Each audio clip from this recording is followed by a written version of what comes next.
Whenever there is some deficiency of any nutrient, major, minor, micro, the first to suffer or to be sacrificed will be reproduction. Then milk production will decline, and if deficiency too severe, then survival will be at stake. So this is the order of partitioning of nutrient. This you have to understand very, you can say, at the outset, how the reproduction is affected by nutrients. Now, in nutrition, all nutrition affects the reproduction. There are some deficiencies, some excesses, and some critical periods. Now, preventing the deficiency, very important three deficiencies: energy, minerals, and vitamins, you all know. But to understand at what stage how much energy is provided, what are the signs of deficiency of energy, and what are its effect on the animal body, and same for minerals and vitamins. This needs to be understood carefully, which I will deal in detail in future slides. Now, transition animal management. This is very hot topic since late 90s, I would say. In 1995, the Grummer, Rick Grummer, USA scientist, he has given the definition of transition period as -3 weeks to +3 weeks of calving. Now, he concentrated all his research on this period, on the physiology, on the metabolism, what are different metabolic pathways different than the normal. Because he found that the maximum metabolic stress is during these 6 weeks, and maximum disease occurrence, metabolic diseases, and some infectious diseases also, like metritis, mastitis, they occur during this period. So if we manage this period properly, manage means nutrition also. Manage doesn't mean just keeping the animal in a comfortable environment. Management means nutrition also. So if we manage the animal during transition period in a proper way, then we can minimize the problems in the lactation, including milk production, including reproduction. So all these things are improved or influenced by transition animal management. Then protein. Now, protein is a slightly different than energy, minerals, and vitamins in terms of reproduction. Excess protein induce higher milk production. There is no doubt about it. There are many studies which point out that if you feed high protein, milk production increases. The maximum milk production comes at about 20-21% protein in the TMR. I'm not talking about the concentrate, in the TMR. But at that protein level, that high protein level, the reproduction suffers. So recommendation is 17 to 19% for very high yielding animals, and for our condition, we recommend 16 to 17% in the TMR. So excess protein, when we feed excess protein for maximal production, that may cause problem for reproduction. We'll I will give detail of these in the future slides. Now, this is the gist of metabolism of fresh animal, which is the, if you understand this slide, and you can understand how the reproduction is entailed. Now, the solid blue line is the milk production. It increases after calving. Then dotted blue line which goes upward, it is the dry matter intake. And both peaks, they don't coincide. They are different. Milk production peak comes earlier, dry matter intake peak comes later. And bottom is body weight. Start reducing. It is minimum at about 60 to 70 days. Then little bit stabilization, and then start slowly increasing. Now, when between 2 to 3 months, when body weight is at the lowest, milk production is at peak, intake is not at the peak, we want that animal should conceive here. When everything is against the reproduction. So that is the problem why in high yielding animals, reproduction can be such a problem during early lactation. Of course, when body weight starts increasing in mid to late lactation, animal will conceive, but then it will be a lot of loss, economic loss to the farmer also. So we want that early pregnancy or early reproduction, onset of reproduction should be there. So now in this, the trick is how to reduce the body weight loss or to increase the intake maximum that will ensure the reproduction. Energy intake is the most critical. So dry matter intake, if you can increase the dry matter intake, energy intake will increase. Now, how to increase the dry matter intake, you all know there are certain dietary parameters. For example, you have to feed buffers and yeast to stabilize the human pH, because during early lactation we feed a lot of concentrate or grains. So if human pH is maintained, dry matter intake will be more. Second is you prevent the heat stress. If heat stress is there, dry matter intake will be less and negative energy balance will be more. Then third is you adjust the fiber component of the diet to an optimum level. I would say optimum, not maximum, not minimum, optimum, because too low fiber level or NDF can increase the acidosis. Too high fiber level can decrease the intake. So NDF level between 35, 36, 37% of TMR, that will increase the maximum dry matter intake. Now, milk yield is negatively correlated with energy intake, but not to that extent as the intake of dry matter. This means you can overcome the high milk production in terms of increasing the dry matter intake to overcome the negative energy balance. If there is negative energy balance, this will lower the blood glucose level, IGF-1, insulin-like growth factor, which is very, very important for reproduction, and also insulin. So negative energy balance influence the reproduction of dairy animals by impacting quality and viability of oocytes and ovulatory follicle, and also the CL resultant of ovulation. Now, negative energy balance, the dip in negative, or you can say extent and duration, both are important. If negative energy balance remain for a week, then it is positive. So animal may conceive early. But if negative energy balance goes on for 15, 20, 25 days, then it will be, you can say, problematic. Reproduction will be problem. Animal will conceive only, maximum chances are if it is in positive energy balance. 15% of body weight loss is normal for high yielding animals. More than that is not. This is just to have you an idea. If animal is given 18 kg and double 36 kg, the energy requirement becomes 2.5 times. It is not double, it is 2.5 times. Protein is double. So as milk production increases, the negative energy balance increases. Now this is our own study at the University Farm. We observed the dry matter intake from pre-calving up to post-calving and found that it starts decreasing about 15 days before calving and is minimum around the calving and starts increasing afterwards. So there is quite a significant dip from 14 kg per day to about 8.23 kg per day.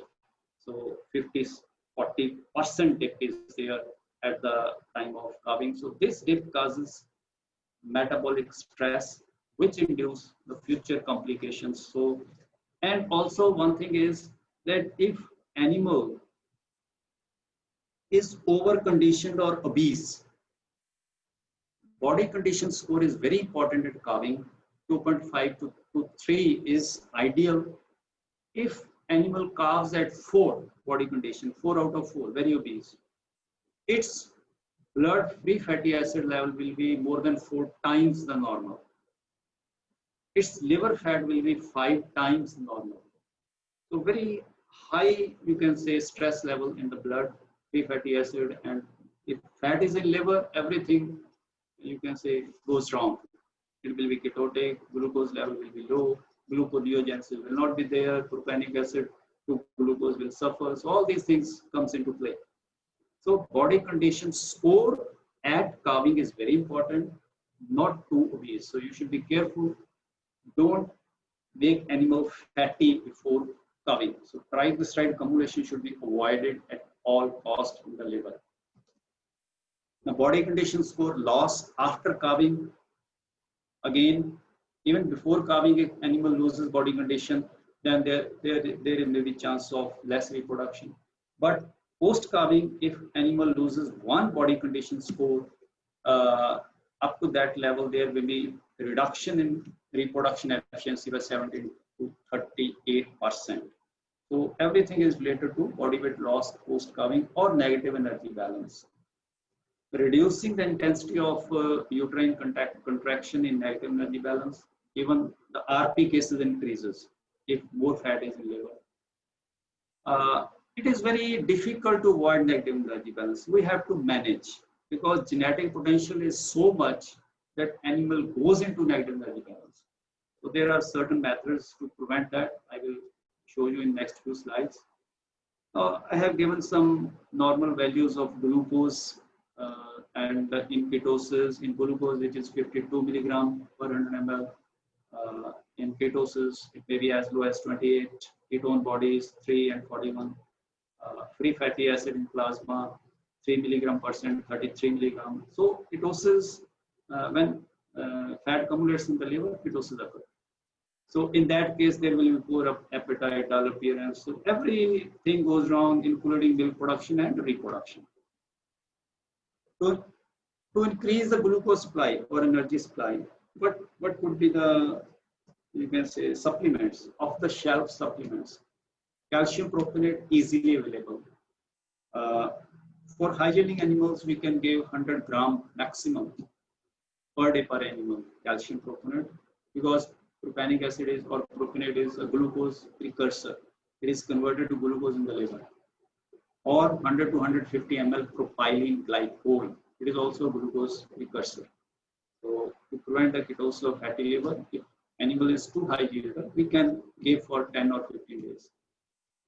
Minus 10 means we have to start it from 10 days before calving and continue after 10 or 15 days post calving. This will minimize the chance of fatty liver, ketosis, and negative energy balance. These are the nutrient recommendation for before calving and after calving. These are NRC values. So you may not be able to remember these values, but just keep in mind few things. That DCAD balance, the bottom line, before calving should be in the negative, and after calving it should be in the positive. Now, what is DCAD? DCAD is sodium plus potassium. We combine these minus sulfur plus chlorine. This is the DCAD. This means before calving we need anionic salt more, sulfur or chlorine. After calving we need cationic salts more, sodium and potassium. Now what it does, DCAD balance. If now very good indicator of DCAD balance before calving is urine pH. If you just measure the urine pH, say by strip, if it is higher than 7, that means DCAD balance is in positive. You need to feed anionic salt. If it is slightly less than 7, 6 to 7, then it is okay. So if DCAD balance is negative before calving, it eliminates or minimizes the chance of milk fever, almost minimizes. And post calving positive, it increases the intake to the maximum. If you continue to feed the negative DCAD post calving, it will not allow intake to be increased. Okay, so DCAD balance before calving, they should be negative. And how we can make that negative is, the choice is ammonium chloride, 30 to 60 gram normal animal. If animal is too heavy, say 700 kg, you can go for 80 gram also. But 30 to 60 gram per animal per day for last 3 weeks of pregnancy. This will make diet anionic. And also to balance the DCAD, you just remember 2 factors One is don't feed too high quantity of lush green fodder because that is very high in potassium. That makes it positive and chance of milk fever increases. Also, try to minimize the molasses feeding because molasses is also very rich in potassium. Rather, I would say avoid molasses before calving. Avoid very lush green fodder in very high quantity. Say, especially in February, March, when persimmon and oats is there, try to limit that intake 35-40 kg, not more than that. So this is about decad balance. Now this is again our own study at our farm. We compared the effect of rumen protected choline and energy level in transition animals. We found that when we feed high energy with RPC, rumen protected choline in the second column, the intake postpartum increases significantly. In low energy, even with rumen protected choline, there is not much increase in the intake. This is the milk production from same trial. So it is a maximum with rumen protected choline. We supplemented from -21 to 10 days post calving, about 20 gram rumen protected choline active ingredient per day per animal. So this is the milk composition. So our main emphasis is on reproduction, and milk production also increases. Now this slide, the blood parameters of the same trial, we found that when rumen protected choline is fed, there is a reduction in triglyceride in blood, and there is improvement in glucose level in the blood. So liver health improves, but only rumen protected choline, not ordinary choline. Ordinary choline chloride is degraded 100% in the rumen. There is no benefit of doing that. The same trial, the body weight loss is less when choline was fed because intake increases earlier. So duration of negative energy balance decreases. So this is the one way to improve you can say, energy status of an animal, feeding rumen protected choline and thereby improving the liver health. Then in maximizing the energy intake, quality of fodder is very, very important because in pregnant animals, about 65% of intake is fodder. In early lactation, about 50% is fodder. So that portion should also be taken care of. The quality of fodder, and I have only prepared only one slide for fodder because it is another topic. But still, for maximizing energy intake or minimizing the negative energy balance, the quality of fodder is very important. NDF content of TMR should be 35%, and that 35 will come only if NDF content of fodder or silage is around 55%. If fodder is very mature, like mature sorghum, mature bajra, mature Napier bajra, the NDF content becomes about 68 or even 70%. So that is too high. Straw, of course, it is required up to a certain extent, 1 or 2 kg, but NDF is very high. They limit the intake and energy availability. Now, last line, please try to understand. There, we have to make the balance between rumen fill and rumination. High fiber causes high rumen fill. Rumen fill means the material remains in rumen, passage rate decreases, so and intake decreases. So that decreases the energy intake. Rumination, very low fiber, rumination decreases. 400 minutes per 24 hours minimum should be there, or rumen pH, or indirect methods of seeing the rumen health is dung score, lameness in the herd, milk fat percent. If milk fat is decreasing or some animal has abnormally low milk fat, that means there may be chance of acidosis. You have to increase the fiber. If lameness increases, again there is a chance of acidosis. If dung is very low, dung score is poor, dung is, you can say, it contains more water, not dry matter. So that and some undigestible material there, that means there may be chance of rumen acidosis. So indirect parameters are there. So energy nutrition up to this conclusion, start feeding close-up ration at least 21 days before calving. Make sure that animal calve at optimum BCS, minimize the extent and duration of negative energy balance, optimum grains, not gains, grains feeding there. Take care of rumen pH like dung score, milk fat and leanness. These are the energy table. Now, few slides, 2-3 of fat, because it is also very important for reproduction and production also.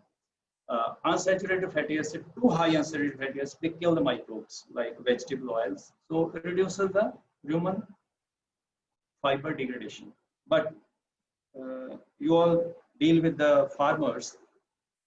There is practice of giving sarson oil or cottonseed oil to the animals twice or thrice a week. Now that practice, I won't say that is totally useless, but you have to understand the rationale behind that.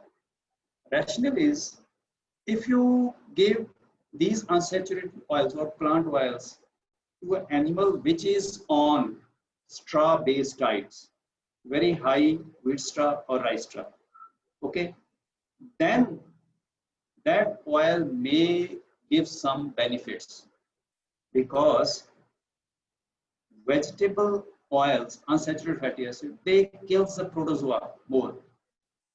And if protozoa kill more, the protein flow to the intestine increases. So slight improvement in the production. But if you give oil to a well-balanced diet fed animal, silage, green fodder, high concentrated, then that oil may cause reduction in the production also. So you have to see the context. Now, hydrogenate unsaturated fatty acid, they are hydrogenated in the rumen. We have to limit the added fat maximum 3 to 4%. This is added fat. Total fat may be 6%, maximum 6-7%, but added fat should be 3 to 4%. So normal diet contains about 3%, so maximum 6 to 7%. Lactation response to fat is curvilinear. It increases, then decreases. So maximum is at 16% of ME intake from fat, then response is maximum. Advantage of fat supplementation, we can feed more fodder, and our reproduction improves. How this improves? It decreases the insulin, increase the progesterone, which increase the follicle size and number, increase the persistence of CF, and may decrease the first cervix conception if milk production increases. Now what it means, if we give fat and animal has still more potential to produce milk, then that fat may not improve the reproduction. There are many reports that fat improves the reproduction, but it is not 100% of the cases. Now this is our own trial, our own study. We fed 200 gram bypass fat to early lactating animals, crossbred animals, giving 18 to 24 kg average during the trial period. So of course, the fat improved, the milk production also, we analyze the blood also, digestibility also, but I am giving only a slide related to reproduction. Here, during trial period of 4 months into lactation, so 120 days into lactation, 12 animals in each group. So among that 12 animals, 7 from each group was pregnant up to 120 days, and in treatment where fat is supplemented, 25 AI was done for those animals, and in control 34 AI was done during that period. So there is marked improvement in conception rate with the fat. Of course, the number of pregnancies were same, but number of AI, they were different, lower in the fat group. Now this is another type of fat, CLA, conjugated linoleic acid. So this is a bioactive fatty acid, which you can say it is a lot of research has been done on the CLA in dairy animals, in human also. It is a very potent anti-carcinogen, anti-diabetic, this fatty acid. Supplements are available in the market for humans also. Now in animals, what CLA does? CLA prevents the partitioning of energy towards milk fat sensors. What it means? It means CLA supplementation may decrease fat percent in high doses, but it always improves the energy balance. If milk fat is sensile less, more energy is spared towards the tissues or body, reproduction improves. Even if milk fat is decreased, total milk production increases. Sometimes the total fat yield will be same. So its supplementation about 25 to 50 gram per day. It reduces the days to pregnancy. We found that in control it was 87, then in supplemented 80, 81 days. About 7 days reduction in days to pregnancy by CLA supplementation. This was done in our university. Now, fat supplementation conclusions. We can add fat. It improves the production and reproduction with a rider maximum 6% of the total ration, TMR, not concentrate. Bypass fat can be supplemented at 2 to 3% in concentrate or 200 to 300 gram per day per animal, depending upon the production. Start adding bypass fat minimum after 15 days of calving, not immediately after calving. This is very important because immediately after calving, if you start fat, it may lead to fatty liver, and also it depresses more dry matter intake. Because when you start feeding bypass fat, there is a reduction in intake, dry matter intake. It will take at least 1 week to show the effect of fat on production and reproduction, at least 1 week. There may be slight dip initially also because animals tend to eat less with fat.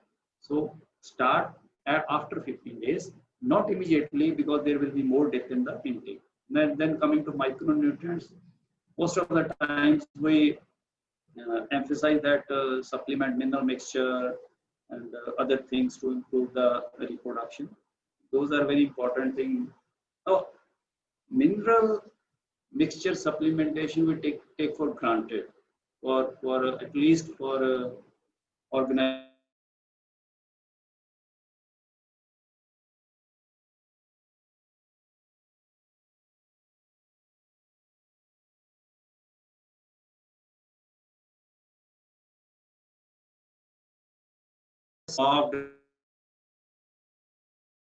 reduction in ketosis and fatty liver with human protected choline.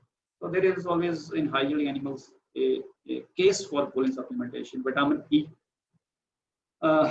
In ruminants, what vitamin E does, it reduces the chance of mastitis and also RP, retained placenta, if fed in sufficient quantity before calving. So rider is that quantity should be sufficient, not vitamin E as in some mineral mixture like 25 IU per kg of mineral mixture, it is nothing. Vitamin E supplementation should be at the doses required. Now, this is the vitamins are the only nutrients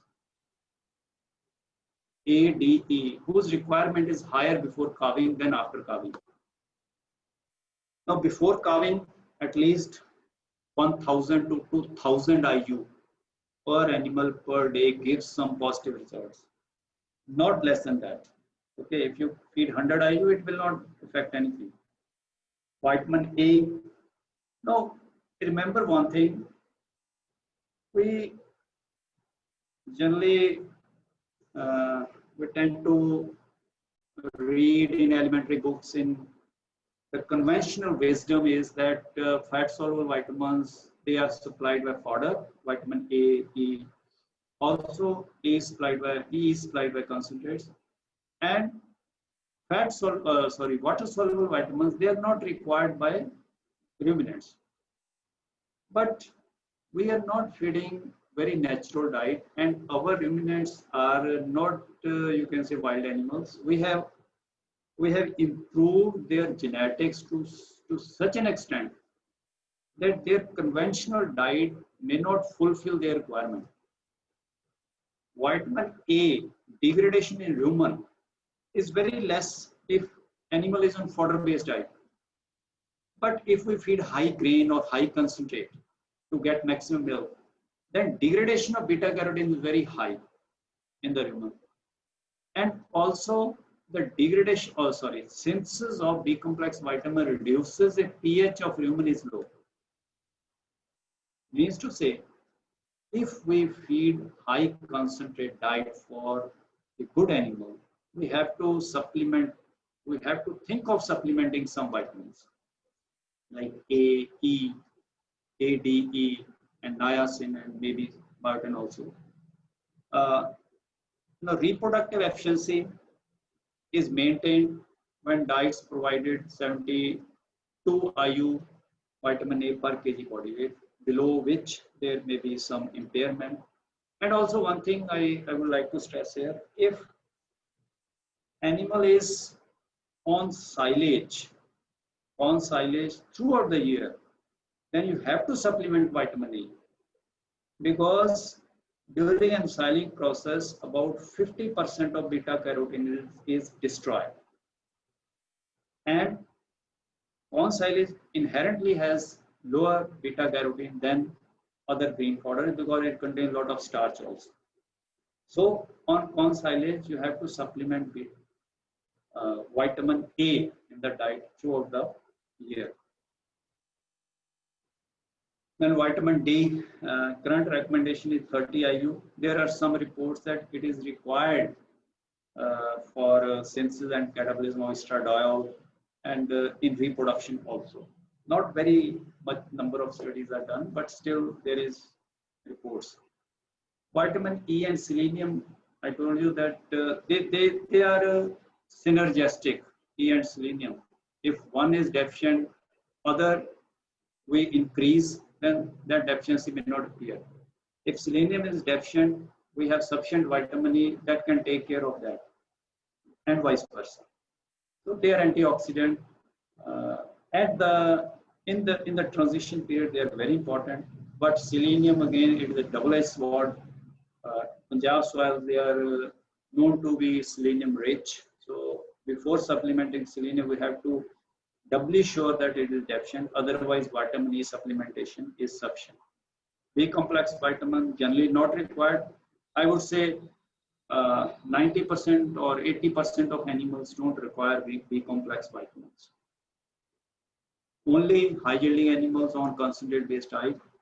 In B complex vitamins, only niacin and also choline we include in B complex vitamin, human choline, and biotin. These are three vitamins which are supplemented, and biotin improves the hoof health, improves the somatic cell count or lowers the somatic cell count, but there is no case for biotin supplementation to improve the size of udder. This is the misconception. It improves the hoof health, and to improve the hoof health, you have to continually feed biotin at least for 3 months, not for a few days or weeks. Okay, because the hoof synthesis, tissue synthesis, new tissue synthesis, it takes time. And biotin, if you have to supplement biotin, you have to be, you can say, recommend only the pure biotin, that is 2% powder, not liquid, because that is 100 times more costly. These are recommendations for micronutrient supplementation: prepartum, postpartum, vitamin A, vitamin D, vitamin E, copper, zinc, human protein, choline. Same recommendation is there. Niacin 8 to 12 gram. Niacin improves the energy availability level. So these are NRC based recommendations, slightly adjusted to our requirement, slightly lower. Now coming to last, our protein. As I told you that high protein impairs the reproduction. So there is one study at high reproduction, milk production is maximum, but first service conception rate decreases slightly. So we have to find a balance, maximum milk production and conception in terms of protein. Okay, 15-16% will come to that also. If pH of rumen is low, microbial protein sensitivity decreases. So that also you have to take. If you are feeding too much concentrate, protein requirement may be higher than the fodder-based ration. UDP, not that important in terms of reproduction, but only for production. Now this slide is very important. Please see it carefully. Milk urea, it is a tool for measuring protein adequacy. Total protein degraded in the rumen, some portion of that is absorbed as ammonia and converted to blood urea, which comes into milk urea through simple diffusion. And if that milk urea is increased, increased, that means more protein is degraded in rumen than the capacity of microbes to convert that ammonia to protein, again back to microbial protein. So higher milk urea, blood urea and milk urea both, that shows two things. One is you are feeding too much protein. Second is you are feeding high rumen degradable protein. So both are bad. Third, maybe the reason maybe you are feeding too low degradable carbohydrate, which impairs the rumen protein synthesis also. So target values 12 to 15 milligram per 100 ml milk urea nitrogen. So that is the target value. Higher than this is not good. Lower than this means you are feeding less protein. Now this slide shows that on the day of AI, the milk urea of that herd or animal range less than 16-17% animal get pregnant if you do AA. If it is more than 25, only 45% animal will become pregnant if AA is done at that urea level. Now, what are the practical implications of this data? In our conditions, we have to look into two things. One is during winter and spring, when berseem is high, when we feed too much berseem, we observe that if we feed ad lib berseem, the blood urea or milk urea may be as high as 50-55 milligram per deciliter. So in that case, reproduction suffers. We can give recommendation to farmer that if your animal is in heat, don't feed more than 30-35 kg berseem on that day, because it is milk urea is directly related to feeding. It changes every day. It is not carryover effect. Okay, you today fed the berseem or some oil cakes in high quantity, milk urea will shoot up about 12-18 hours, then it will decrease. So it is on that day also. Okay, itself, not carryover effect. Now protein feeds, berseem 17% protein, lucerne, cowpea, these are rich in protein. Oil cakes, mustard cakes, soybean meal, groundnut cake. So you have to look into that. If farmers are feeding too much of these, then reproduction may suffer. But of course, lower feeding of protein impairs the production. NPN like urea. Now, I want to stress here that feeding urea per se will not impair reproduction. It is excess of protein. Even if you don't feed urea, you feed high oil cakes and legume fodder, then also the milk urea will increase. If you feed urea in a balanced way up to a level, certain level of crude protein, then milk urea may not increase. Okay, so don't blame the urea per se feeding, but overall protein level or feeding in the diet. A protein conclusion: 17% crude protein in early, 16 in mid, 14 in late lactation of TMR, not of concentrate, of TMR is optimum. During close-up dry period, late pregnancy, 14% for heifer, 12% for multiparous animals. Not primiparous, multiparous, sorry. Heifer is primiparous. So in after first lactation, 11-12% protein sufficient. Sufficiently degradable carbohydrate should be available. While supplementing UDP, take extra care of economical benefits. Up to 22 kg milk in the cow, up to 12-13 kg milk on buffalo, they don't need extra bypass protein, normally sufficient. Urea should not be considered a bane, but a handy tool for balancing the protein and economics of the animal. Now, few slides, last 2-3 on the effect of heat stress on animal reproduction, because in our environment it is also very important factor influence the reproduction. So that is why I included these few slides in this presentation. The heat stress decreases the milk efficiency by 30%. So 1 kg milk will be produced at 30% more intake. This is a study done in Israel in a desert area. They found that if you don't give any cooling to the animals, no shower, no fans, the conception rate was 16.7%. If you gave proper recommended shower and fans, the conception rate was double, 13.8%. Okay, now again, very important point here is that that conception rate is still different in winter when there is no need for cooling. There is carryover effect of heat stress in winter months also. They've also shown metabolic profile, milk production and everything. I have taken only this reproduction part in this study.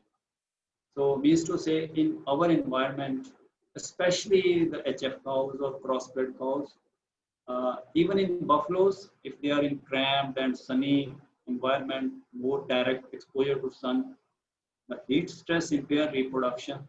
No amount of feed management will do the trick if heat stress is too severe. Okay, you have to prevent the heat stress also.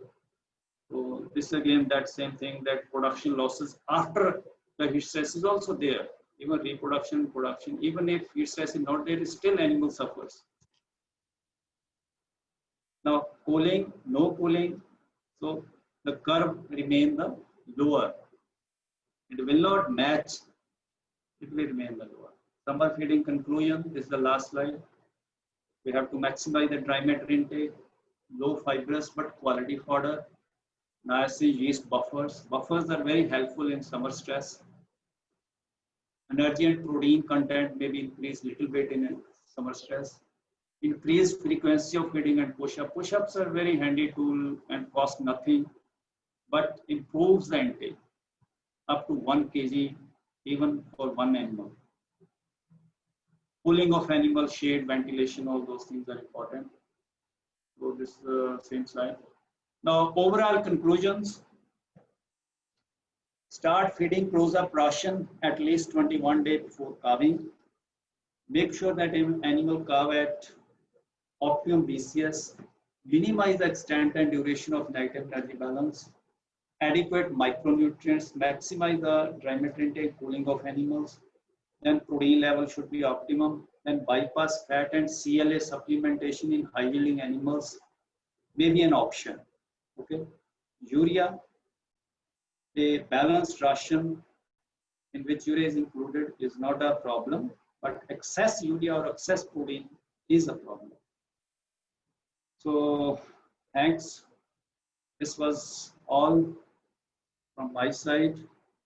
So any question or query?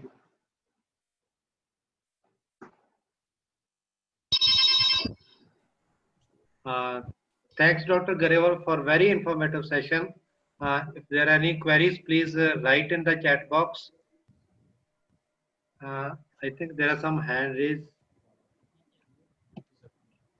Haji, Dr. Manish. Hello. Please unmute your mic. Dr. Manish, please unmute your mic.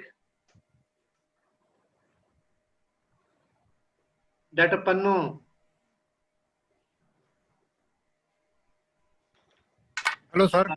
It's my personal request. It will be more advisable if you please write your questions in the chat box.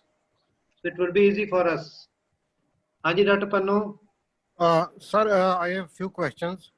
First question is, how much protein in the feed is safe so that it does not cause ammonia toxicity in the rumen? How much percentage of protein in lactating animal is safe? In feed means concentrate. That's in feed concentrate.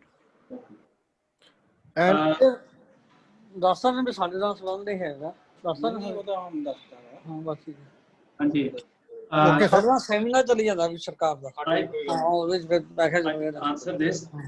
Now, I will answer this in this way that you make 3 categories. One is feed with legume fodder like persil. Second is feed with non-legume fodder like bajra, sorghum, and maize. Fourth Okay. is feed with very limited fodder but maximum straw. Okay. So Okay. if fodder is legume in sufficient quantity, like 35-40 kg legume is there, we say in winters, then Okay. protein percent in the feed, even 18% is sufficient. Okay. Okay. Because 18 is coming from that slightly wheat straw, so overall it will become 16.5 or 17. Okay. Now, second is if non-legume fodder is there, the protein percent in that is 8%. We need 16. Add, if you feed 50-50, add 8 in 16, that becomes 24. 23 or slightly higher than 23 minimum in non-legume fodders for high yielding animals. Okay. If fodder is not there, only wheat straw is there, you may still have to feed more, 727. Okay, sir.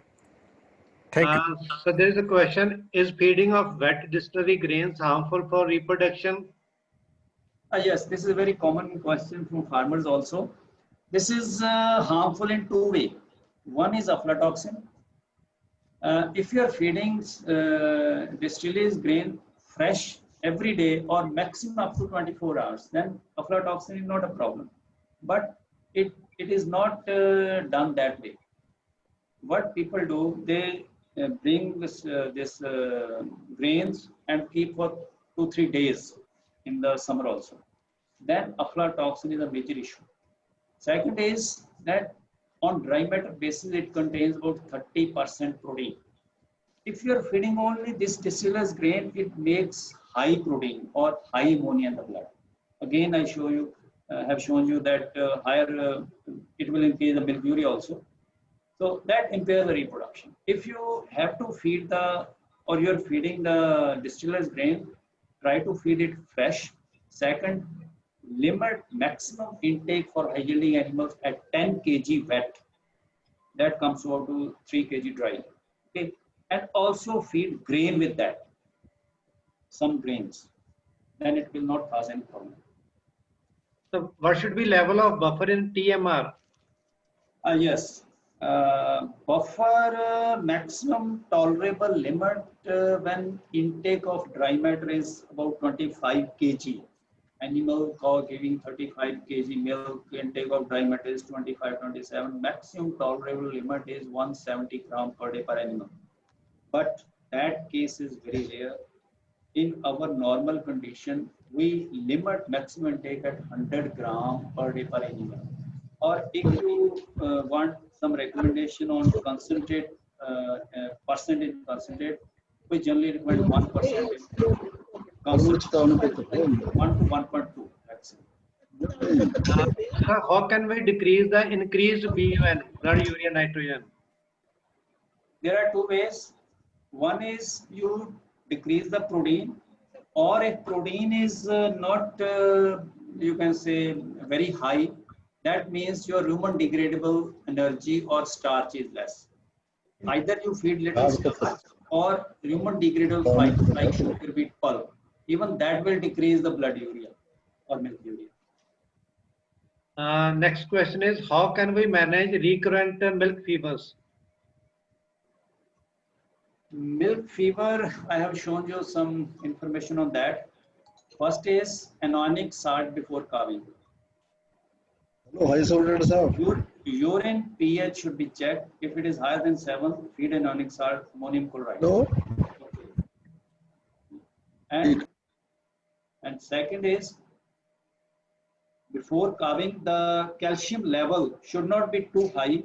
The maximum calcium level before carving should be 0.45% in the total diet, not very high. And third is the potassium intake should be checked before carving. Lush green fodder, molasses, all those things should be limited or reduced. So this way you can minimize the, and after carving, of course, you can supplement calcium or everything, but before carving, you have to limit it. So there is another question related to this question. Please tell something about the calcium supplementation during pregnancy and parturition. Now, parturition calcium is a very cheap supplement available. I would like to stress you that calcium carbonate in very good quality calcium carbonate is available 5-6 rupees per kg powder, which contains 35% calcium. So please don't recommend too much liquid calcium, which is made from calcium carbonate, which is very cheaply available. Okay, you can easily advise that add 1 kg calcium carbonate in your concentrate feed along with 2 kg mineral mixture.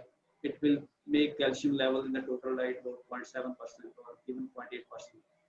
So it will cost only ₹5. So nothing costly in that. So instead of course, if there is some clinical cases, you can recommend all those liquid and gels. But in normal feeding, try to recommend calcium carbonate or limestone powder, which is very cheaply available. But before carving, no limestone or calcium carbonate, only mineral mixture which contains calcium. So what should be the maximum urea limit in feed? Now, there are two answers to this. One is legal and other is scientific. Legal answer is 1% in the concentrate. Okay, that is by Government of India, 1% in concentrate. But in literature, you found that maximum tolerable limit is 200 gram, 220 gram, like that. Maximum tolerable limit of urea per animal per day of adult is about 200 gram, beyond which it causes hypersalivation. But in our condition, we limit 1% of total concentrate. That means if you are feeding 10 kg concentrate, that means 100 gram. So 100 gram is the maximum limit. After parturition, what can be given so that cattle do not go in negative balance? Now again, there is no one answer to this.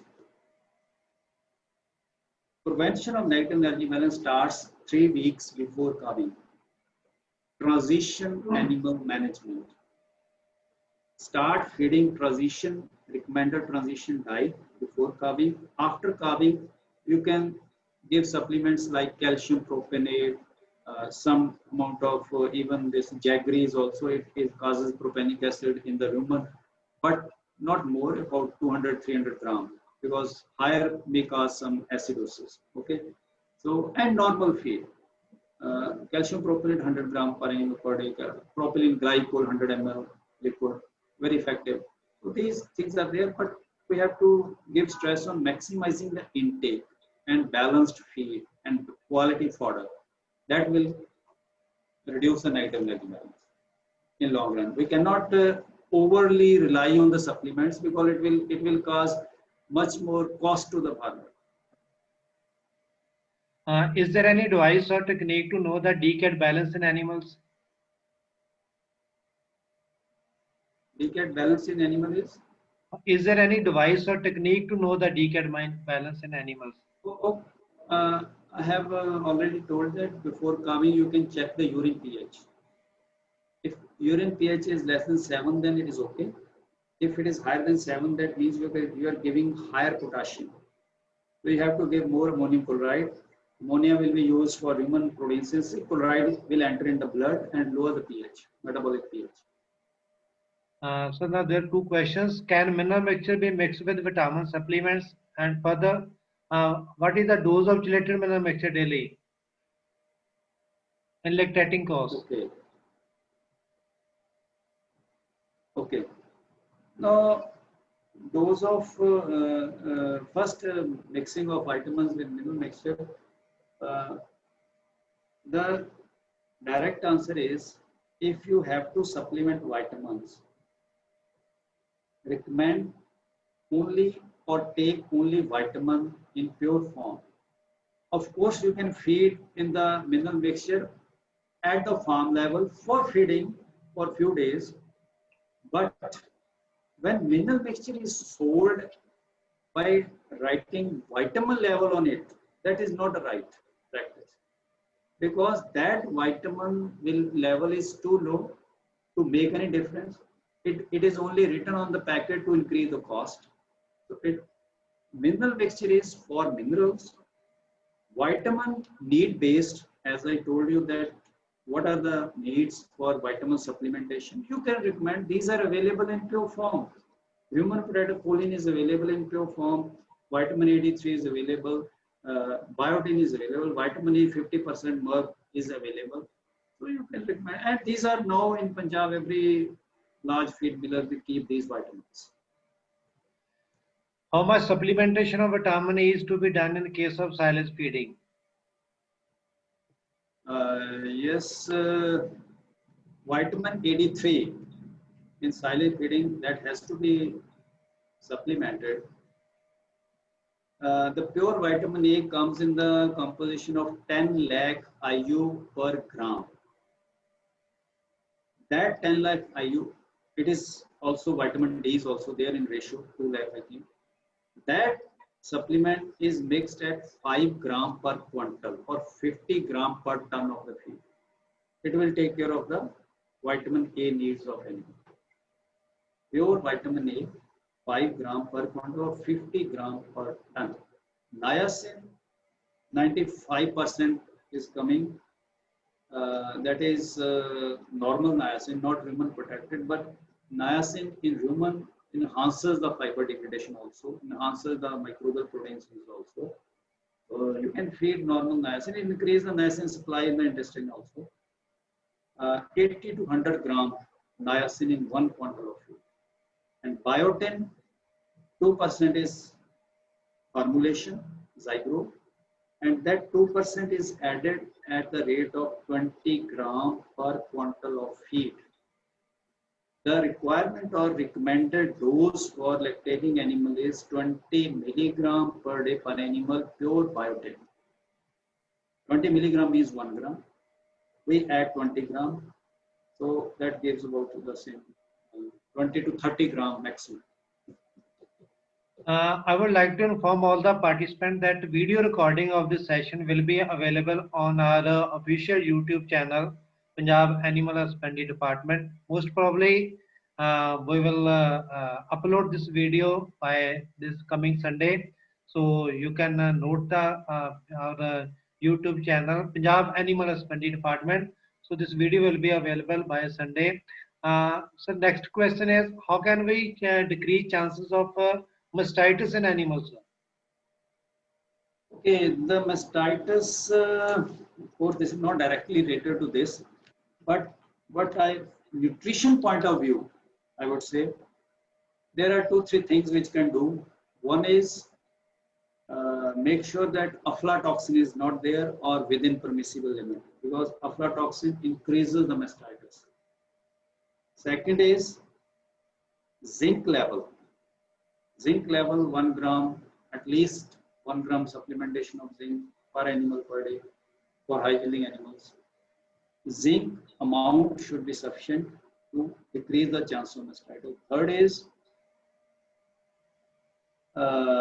mastitis is also prevented if you, at the time of calving, if you feed sufficient vitamin E before calving. So that also reduces the mastitis.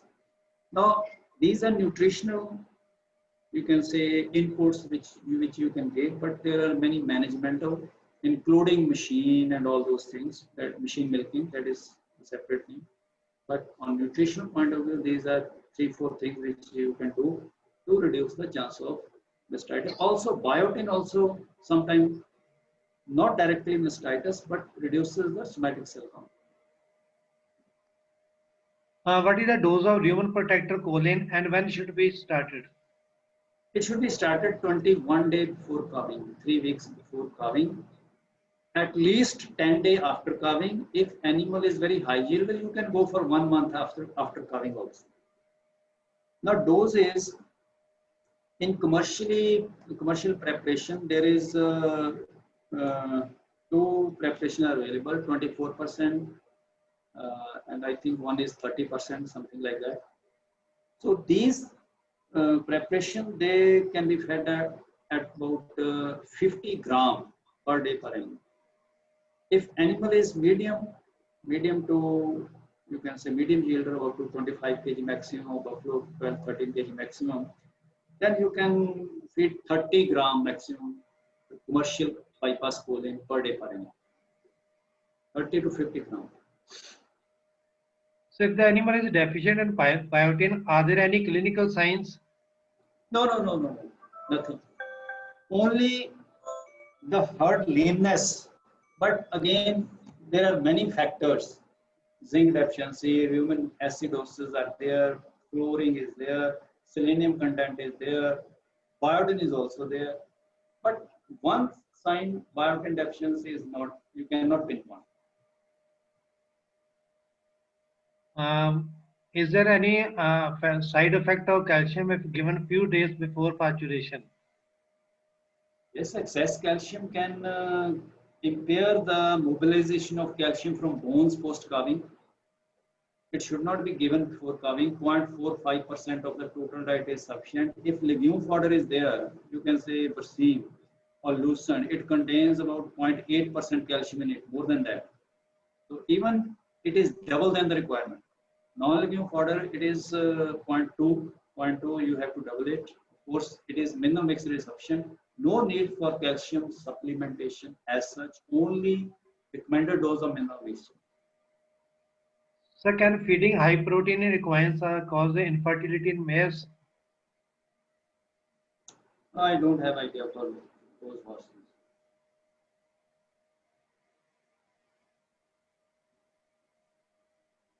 What should be the level of supplementation of copper, manganese, and zinc in organic and inorganic form for improving reproductive efficiency? Now, I have given the levels also. Normally, these chelated minerals, they comes in the concentration like 11% zinc, 4% copper, 2% manganese, something like that. Most of the products are on these lines. These mineral mixture, the dose is 10 to 15 gram for high yielding animals. Before calving, even 8 to 10 gram is sufficient.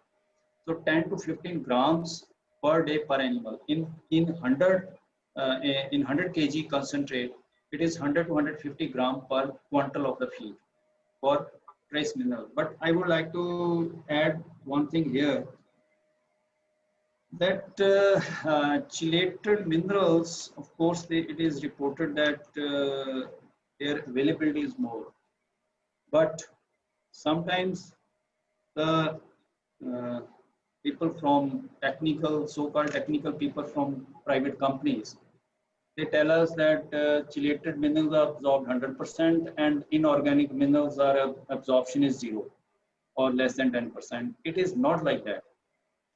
The difference between absorption of chelated and non-chelated is in the order of, say, non-chelated absorption, say 30 or 40%, chelated 50, 55%.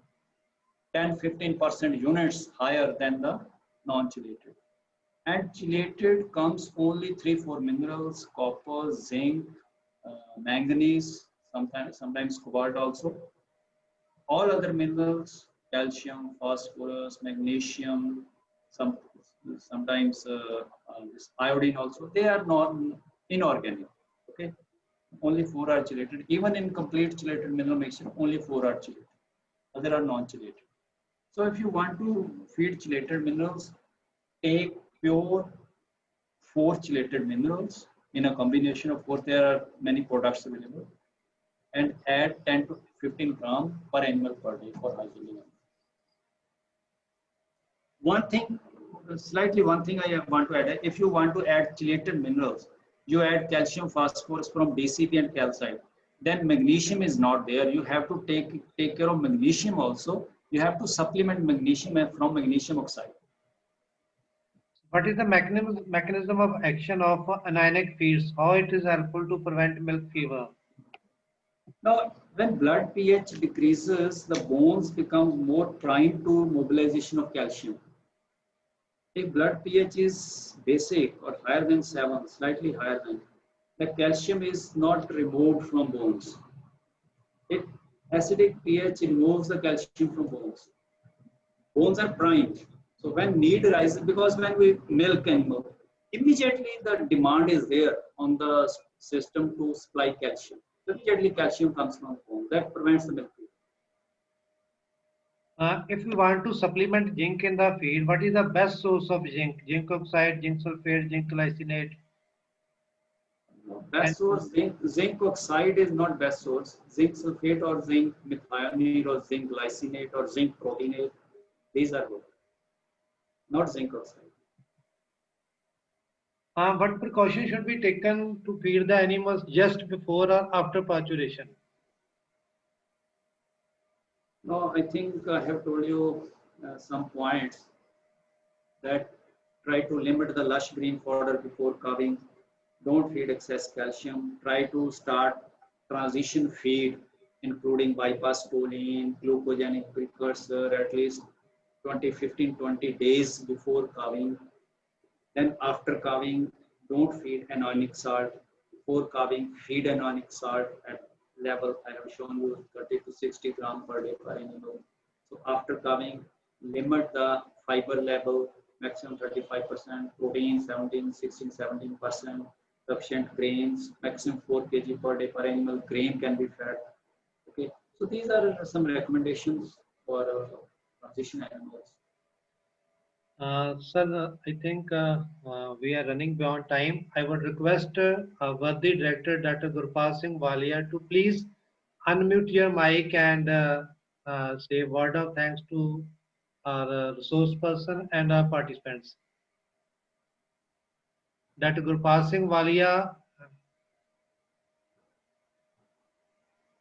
Anji sir, please unmute your mic. Thank you, sir. ਹਾਂਜੀ doctor ਸਾਹਿਬ ਨੇ ਬੜੀ nice presentation ਦਿੱਤੀ doctor Ravinder Grewal ਜੀ ਨੇ ਗੜਵਾਸੂ ਤੋਂ ਪਹਿਲਾਂ ਧੰਨਵਾਦ ਕਰਦਾ ਸੌਰੀ ਮੈਂ ਸ਼ੁਰੂ ਦੇ ਵਿੱਚ ਅਟੈਂਡ ਨਹੀਂ ਕਰ ਸਕਿਆ ਕੁਝ ਮੀਟਿੰਗ ਰਹੀ ਆ ਕੁਝ ਦਫ਼ਤਰੀ ਕੰਮ ਕਰ ਰਹੇ ਤੇ ਮੈਂ ਡਾਕਟਰ ਸਾਹਿਬ ਦਾ ਬੜਾ ਧੰਨਵਾਦ ਕਰਦਾ ਕਿ ਇਹਨਾਂ ਨੇ ਨਿਊਟ੍ਰੀਸ਼ਨ ਸੰਬੰਧੀ ਐਨੀਮਲ ਨਿਊਟ੍ਰੀਸ਼ਨ ਸੰਬੰਧੀ ਵਿਸ਼ੇਸ਼ ਭਰਪੂਰ ਜਾਣਕਾਰੀ ਦਿੱਤੀ ਤੇ ਮੈਨੂੰ ਉਮੀਦ ਹੈ ਵੀ ਇਹਨਾਂ ਜਾਣਕਾਰੀ ਨਾਲ ਜਿਹੜੇ ਪਸ਼ੂ ਪਾਲਕ ਨੇ ਤੇ ਸਾਡੇ ਡਾਕਟਰ ਵੈਟਨੇਰੀਅਨ ਨੇ ਤੇ ਕਾਫੀ ਲਾਹੇਵੰਦ ਰਹੇਗੀ ਜਾਣਕਾਰੀ ਇਹੀ ਜਾਣਕਾਰੀ ਜਿਹੜੀ ਹੈ ਅਸੀਂ ਲੋਕ ਇਹਨਾਂ ਤੋਂ ਲੈ ਕੇ ਫੀਲਡ ਦੇ ਵਿੱਚ ਅਸੀਂ ਪਸ਼ੂ ਪਾਲਕਾਂ ਨਾਲ ਸਾਂਝੀ ਕਰਾਂਗੇ ਉਮੀਦ ਹੈ ਮੈਂ ਪਸ਼ੂ ਪਾਲਕ ਵੀ ਇੱਥੇ ਇਸ ਵੈਬੀਨਾਰ ਦੇ ਵਿੱਚ ਜੁੜੇ ਹੋਣਗੇ ਜੋ ਡਾਕਟਰ ਮਨਦੀਪ ਨਹੀਂ ਡਾਕਟਰ ਪਸ਼ੂ ਪਾਲਕ ਨਹੀਂ ਹੈ ਜੀ ਵੈਟਨੇਰੀਅਨ ਨੇ ਜੀ ਓਨਲੀ ਵੈਟਨੇਰੀਅਨ ਚਲੋ ਤੇ ਇਹ ਜਿਹੜੀ ਆਪਾਂ ਜਾਣਕਾਰੀ ਆਪਾਂ ਆਪਣੀ ਰਿਫਰੈਸ਼ ਕਰੀਏ ਜਾਂ ਹੋਰ ਜਾਣਕਾਰੀ ਆਪਾਂ ਗੇਨ ਕਰੀਏ ਮੈਂ ਉਮੀਦ ਕਰਦਾ ਕਿ ਜਾਣਕਾਰੀ ਜਿਹੜੀ ਪਸ਼ੂ ਪਾਲਕਾਂ ਤੱਕ ਪਹੁੰਚੇ ਗਰਾਊਂਡ ਲੈਵਲ ਤੱਕ ਜਾਏ ਤਾਂ ਹੀ ਇਹ ਜਾਣਕਾਰੀ ਦਾ ਫਾਇਦਾ ਹੈ ਤੇ ਆਪਾਂ ਜਿਹੜਾ ਨਿਊਟ੍ਰੀਸ਼ਨ ਦਾ ਐਸਪੈਕਟ ਹੈ ਜਿਹੜੇ ਵੈਟਰਨਰੀਅਨ ਨੇ ਕਾਫੀ ਆਪਾਂ ਇਗਨੋਰ ਕਰਦੇ ਨੇ ਵੀ ਸਾਡਾ ਜਿਹੜਾ ਪਾਰਟ ਹੈ ਸਿਰਫ ਟ੍ਰੀਟਮੈਂਟ ਹੈ ਆਪਾਂ ਨਿਊਟ੍ਰੀਸ਼ਨ ਐਸਪੈਕਟ ਤੇ ਵੀ ਜਿਹੜੀ ਐਕਸਟੈਂਸ਼ਨ ਐਕਟੀਵਿਟੀਜ਼ ਨੂੰ ਆਪਾਂ ਹੋਰ ਮਜ਼ਬੂਤ ਕਰੀਏ ਕਿਉਂਕਿ ਪਸ਼ੂ ਪਾਲਣ ਦਾ ਧੰਦਾ ਤਾਂ ਹੀ ਇੱਕ ਲਾਹੇਵੰਦ ਧੰਦਾ ਤੇ ਫਾਇਦੇ ਵਾਲਾ ਧੰਦਾ ਹੋ ਸਕਦਾ ਹੈ ਜੇ ਇਨਪੁਟਸ ਦੀ ਜਿਹੜੀ ਹੈ ਉਹ ਅੱਛਾ ਬੈਲੈਂਸਡ ਰਾਸ਼ਨ ਘੱਟ ਕਾਸਟ ਤੇ ਤਿਆਰ ਕਰਕੇ ਫਾਰਮਰ ਆਪਣੇ ਪਸ਼ੂ ਨੂੰ ਦੇਵੇ ਤਾਂ ਜਿਹੜਾ ਪਸ਼ੂ ਪਾਲਣ ਧੰਦਾ ਡੇਅਰੀ ਦਾ ਧੰਦਾ ਇੱਕ ਲਾਹੇਵੰਦ ਧੰਦਾ ਹੋ ਸਕਦਾ ਹੈ ਤੇ ਮੈਂ ਅੰਤ ਦੇ ਵਿੱਚ ਫਿਰ ਮੈਂ ਡਾਕਟਰ ਸਾਹਿਬ ਦਾ ਡਾਕਟਰ ਰਵਿੰਦਰ ਗਰੇਵਾਲ ਜੀ ਦਾ ਬਹੁਤ ਬਹੁਤ ਧੰਨਵਾਦ ਕਰਦਾ ਡਿਪਾਰਟਮੈਂਟ ਵੱਲੋਂ ਸਾਡੇ ਸਾਰੇ ਸਟੇਟ ਐਕਸਟੈਂਸ਼ਨ ਟੀਮ ਵੱਲੋਂ ਮੈਂ ਸਾਰਿਆਂ ਦਾ ਧੰਨਵਾਦ ਕਰਦਾ ਤੇ ਮੈਂ ਸਟੇਟ ਐਕਸਟੈਂਸ਼ਨ ਟੀਮ ਦਾ ਵੀ ਇਹਨੂੰ ਕੰਗ੍ਰੈਚੁਲੇਟ ਕਰਦਾ ਕਿ ਉਹ ਬੜੇ ਅੱਛੇ ਉਪਰਾਲੇ ਕਰ ਰਹੇ ਨੇ ਇੱਦਾਂ ਦੇ ਵੈਬੀਨਾਰ ਜਿਹੜੇ ਨੇ ਸਾਡੇ ਵੈਟਰਨਰੀਅਨ ਦੀ ਜਾਣਕਾਰੀ ਜਿਹੜਾ ਵਾਧਾ ਹੁੰਦਾ ਹੈ ਉਸ ਤੋਂ ਨਾਲ ਪਸ਼ੂ ਪਾਲਕਾਂ ਦੀ ਜਾਣਕਾਰੀ ਵਿੱਚ ਵੀ ਵਾਧਾ ਹੁੰਦਾ ਹੈ ਇੱਦਾਂ ਦੇ ਜਿਹੜੇ ਵੈਬੀਨਾਰ ਨੇ ਕੋਵਿਡ ਦੇ ਹਾਲਾਤਾਂ ਦੇ ਵਿੱਚ ਇੱਦਾਂ ਕਰਾ ਰਹੇ ਨੇ ਆਪਾਂ ਫਿਜ਼ੀਕਲੀ ਕੋਈ ਸੈਮੀਨਾਰ ਵਗੈਰਾ ਕੋਈ ਟ੍ਰੇਨਿੰਗ ਵਗੈਰਾ ਨਹੀਂ ਕਰਾ ਸਕਦੇ ਇਹ ਵੈਬੀਨਾਰ ਹੀ ਨੇ ਜਿਹਦੇ ਨਾਲ ਆਪਾਂ ਇੱਕ ਤਰ੍ਹਾਂ ਦੀ ਆਪਣੀ ਜਿਹੜੀ ਜਾਣਕਾਰੀ ਆਪਾਂ ਸ਼ੇਅਰ ਕਰਦੇ ਹਾਂ ਫਾਰਮਰਸ ਤੱਕ ਤੇ ਇੱਕ ਵਾਰੀ ਮੈਂ ਫਿਰ ਡਿਪਾਰਟਮੈਂਟ ਵੱਲੋਂ ਪਸ਼ੂ ਪਾਲਣ ਵਿਭਾਗ ਪੰਜਾਬ ਵੱਲੋਂ ਮੈਂ ਡਾਕਟਰ ਸਾਹਿਬ ਦਾ ਬੜਾ ਧੰਨਵਾਦ ਕਰਦਾ thank you very much doctor ਸਾਹਿਬ ਧੰਨਵਾਦ ਥੈਂਕ ਯੂ ਹਾਂਜੀ ਡਾਕਟਰ ਸਾਹਿਬ ਥੈਂਕ ਯੂ ਜੀ ਸੋ ਥੈਂਕ ਯੂ ਜੀ ਜਲਦੀ ਦੁਬਾਰਾ ਮੁਲਾਕਾਤ ਹੋਏਗੀ ਕਿਸੇ ਨਵੇਂ ਸੈਸ਼ਨ ਦੇ ਨਾਲ ਨਵੇਂ ਐਕਸਪਰਟ ਦੇ ਨਾਲ ਸੋ ਬਹੁਤ ਧੰਨਵਾਦ ਜੀ I will love to. Okay, thank you. Bye. Okay, thanks all participants. Thank you.